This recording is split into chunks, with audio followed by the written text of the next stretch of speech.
everyone, this is Stephanie and this is Behind the Nail Pros for the June issue. For this cover we wanted to tie in the nails with the theme of our color story. So we invited Carla Collier down here to do the nails for us. Welcome. Thanks. To show off the summer polish collections, we decided to use candy. And it was such a cool concept that we wanted to tie it into the cover. So we presented the idea of doing little nonpareil candies on the nails. When we do these photo shoots, usually the model wants to take her nails off afterwards. And you brought this product that was so great for photo shoots. What was that? It's a gel top coat that you put right over the natural nail, and anyone can practice their nails with it, or you could put temporary nails on and then it just peels right off without damaging the natural nail at all.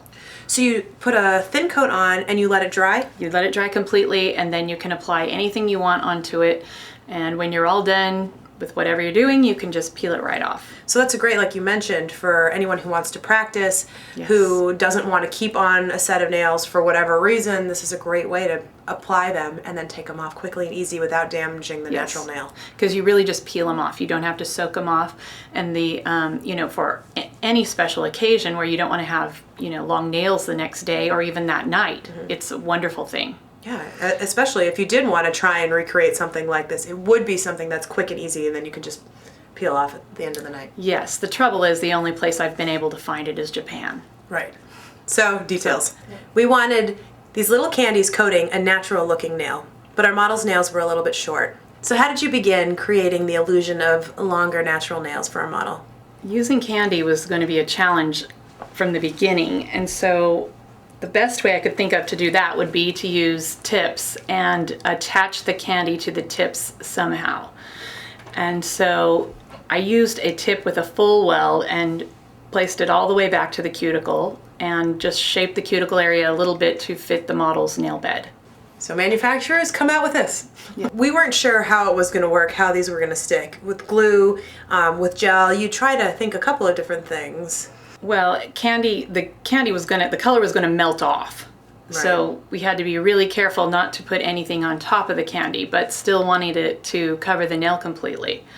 So the best idea I could come up with was to use gel, because once it went in the light and was cured, then the candy would stick, hopefully, and not fall off easily as the model moved around. And it turned out that it worked like a charm. The first idea was to sort of do one single layer of candy on the nails, but as you were working with it, it seemed like you were dunking the nails deep into this bowl of candy and they sort of piled up on there, which turned out pretty cool. Yeah, it turned out to be more like an art project than, just a flat row of candy on top of a tip.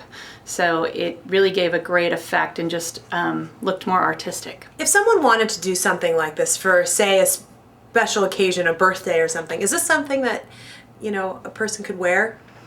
Possibly. But the dream would be for a manufacturer, someone, to make some nail art beads that look like these candies, because it was a really great look, and for a party or a prom or something, it would just be really great if we could get something similar to bullion but bigger and with color on the outside. Yeah, instead of the metallic. Instead of metallic, yes. Yeah, because I think that would be a great idea for any kind of nail art. You could line them up along the smile line, stack them on. Make flowers. Everything we do with rhinestones you could do with them, and they could just be small beads, and it just looked great. Listen to that, manufacturer. Somebody come up with this for us. Please. I noticed you only worked on 1 or 2 nails at a time. How come? I did 1 or 2 nails at a time because the gel, when it's not set up yet, will move, and so I didn't want the candy pieces moving, so I just did 1 or 2 and then cured them until the whole set was finished. Right, otherwise the little candies would start slipping off the nail. They'd be slipping and moving, and they were just perfect how they were. Yeah, I think that's what was so fun about this, is that there was no method to this. It was sort of arts and craftsy. Yes, like making a cupcake. Exactly. Baking. Exactly. Well, for such a simple concept, I think the nails turned out really great, and they were super fun and playful and definitely tied into our color story. So thank you so much for coming out here and doing them and testing and playing with us. It was great. Yes, it was, and you're welcome. It was my pleasure.